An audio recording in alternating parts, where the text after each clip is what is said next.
Moja skúsenosť so stratou blízkeho bola v roku 2018. Stratila som oboch rodičov viac menej naraz.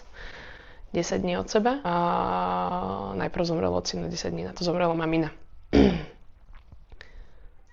Pohľad na moje vlastné úmrtie tento zážitok ovplyvnil do takej miery, že ja budem chcieť vlastne svojim najbližším vysvetliť a pripraviť ich na to, že čo ich čaká, ak sa to eventuálne stane. Určite im poviem, aby nemuseli ani presne tápať a váhať, čo majú ako urobiť, nech majú proste taký ten jasný manuál a ich pripravím na takú tú praktickú stránku veci, ako to vie finančne zaťažiť a teda hlavne im poviem, aby sa nebali vypýtať si pomoc a či už to bude presne tá praktická pomoc, alebo či to bude potom tá pomoc vo forme súcitu, nech sa proste neboja ísť za svojimi najbližšími a ten súcit si proste vypýtať, keď sa im nedostáva, aby vlastne neostali zaseknutí na tom, že obe strany drží tabu